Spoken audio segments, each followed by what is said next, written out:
तस्वीरों में देख रहे हैं ये भारतीय सेना की ताकत है और तस्वीरों में आप देखिए ये वो मल्टी यूएवी ड्रोन्स हैं जो भारतीय सेना ऑपरेशनल जो कैपेबिलिटी है वो यहाँ पर दर्शाती हुई नजर आ रही है। आसमान में साफ तौर पे आप देख सकते हैं मल्टी ड्रोन जो है वो किस तरीके से यहाँ पर प्रदर्शित किए जा रहे हैं। ये मॉडर्न टेक्नोलॉजी है जो भारतीय सेना की तरफ से यहाँ पर दिखाई जा रही है। तस्वीरों में आप देखिए ये भारतीय सेना की ताकत है और ये मॉडर्न ड्रोन्स है, अत्याधुनिक ड्रोन है जो भारतीय सेना की तरफ से अलग अलग इलाकों में इस्तेमाल किए जाते हैं। और हमने देखा है कि किस तरीके से लाइन ऑफ कंट्रोल या फिर अंतर्राष्ट्रीय सीमा पर भारतीय सेना इन्हीं ड्रोन्स का इस्तेमाल जो है वो करती है ताकि पूरी निगरानी जो है वो वहाँ पर रखी जा सके।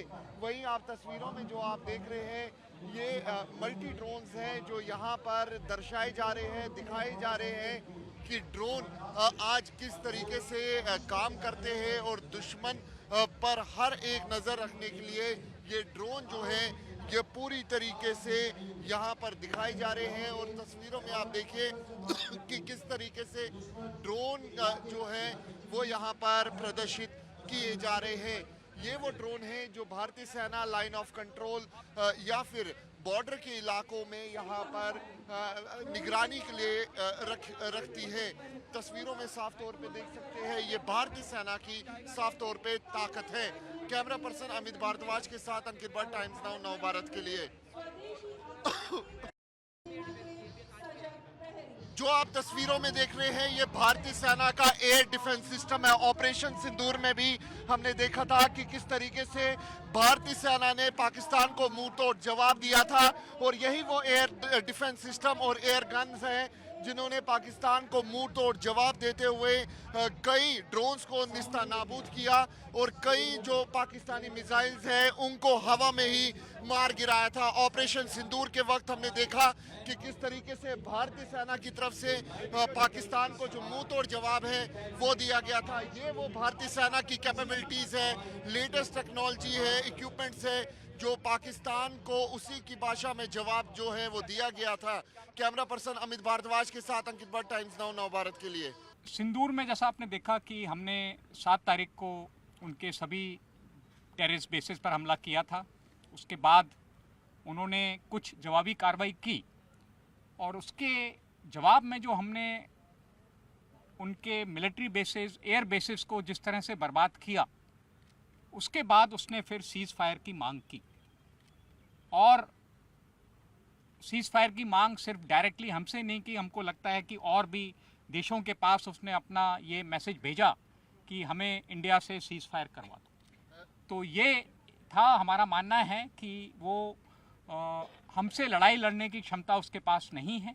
जहाँ भी उसको हम चोट पहुँचाएंगे तो वो कोशिश करेगा कि हम इंडिया के साथ किसी तरीके से सीज़ फायर हासिल कर लें। How strong will be a response for 2.0 in case there is any misadventure? That was the second part of the question. The response will be stronger than what we have done in Op Sindoor. How much we respond, till what level we go, it all depends on the situation prevailing on that particular day, on that particular time. But we are very sure that we have to respond harsher than what we have done last time. Mr. Pankaj, you said Pankaj Sharma से आपने कहा इस बार जो युद्ध होगा वो निर्णायक होगा। पूरे देश ने, दुनिया ने देखा कि ऑपरेशन सिंदूर में पाकिस्तान को बेहद ज़्यादा नुकसान हुआ, लेकिन लॉन्चिंग पैड द्वारा एक्टिव हुए हैं, ट्रेनिंग कैंप द्वारा एक्टिव हुए हैं।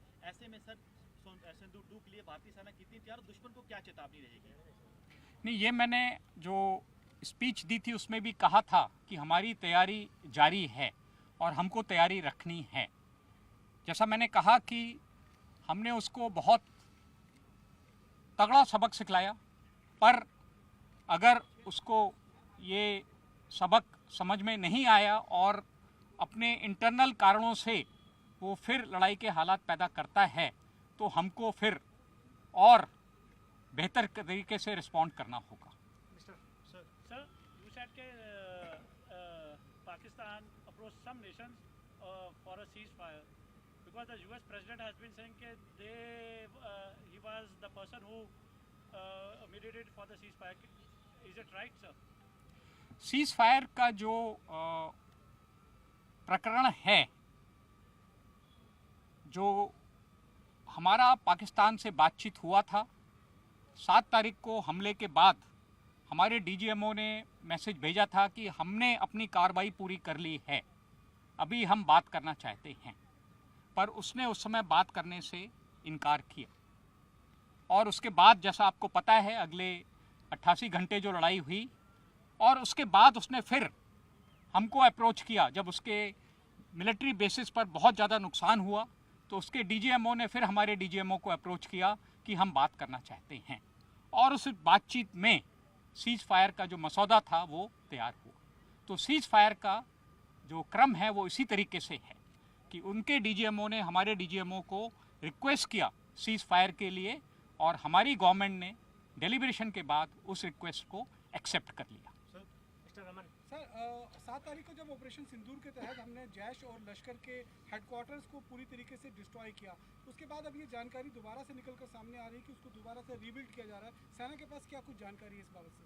नहीं, हम उसकी जहाँ भी इस तरह की हरकतें हैं, कार्रवाई हैं, हम उस पर पूरा नज़र रखे हुए हैं और हमको इस बात का ज्ञान है कि वहाँ पर क्या कार्रवाई हो रही है, वो किस तरीके से अपना टेररिस्ट बेसिस को अगर रिजुविनेट कर रहा है या दोबारा से इकट्ठा करने की कोशिश कर रहा है, तो हमें उसकी जानकारी हासिल है और जो हमारा प्लान है वो हम उसके लिए बना रहे हैं। Sir Gursimran from Republic TV. Sir सवाल के 2 पार्ट्स हैं। एक तो सर आपने कहा कि Pakistan state is being ruled by their military leadership and what all is being done is just to make that they are relevant. Sir how do you see this sir? And then I last No, this I said in my speech also, that Pakistan military leadership wants to remain relevant. They don't want the politicians to take over the power. So the relevance of Pakistan military leadership comes through a state of confrontation with India. So their aim is to maintain this state of confrontation. So despite lot of our peace efforts, we have done it number of times. You are aware, Mr. Vajpayee went to Lahore in bus, but then Kargil happened. Now also we have tried number of times peace efforts, but something they will keep doing to keep the state of confrontation with India alive. And that is a cause of worry for us.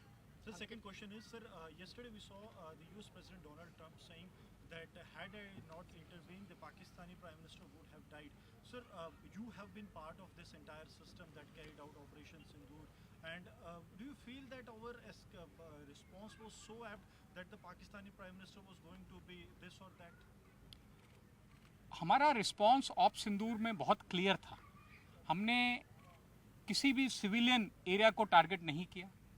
हमने शुरू में सिर्फ terrorist basis को target किया और जब पाकिस्तान ने response में हमारे कुछ मिलिट्री ठिकानों पर हमला किया तो उसके जवाब में हमने उसके मिलिट्री ठिकानों पर हमला किया।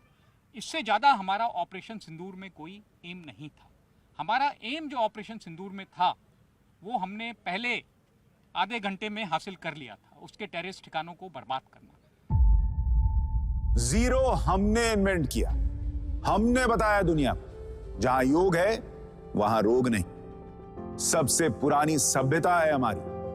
गुलामी से तो और देश भी लड़े भाई, पर आजादी के लिए अहिंसा का रास्ता बस हमारा था। अपने पसीने से जमीन सींचता किसान और घर में घुसकर मारने वाले जवान, बस इसी मिट्टी ने जने। इसके हाथ ने जब थामा जज्बा तो इतिहास रचे।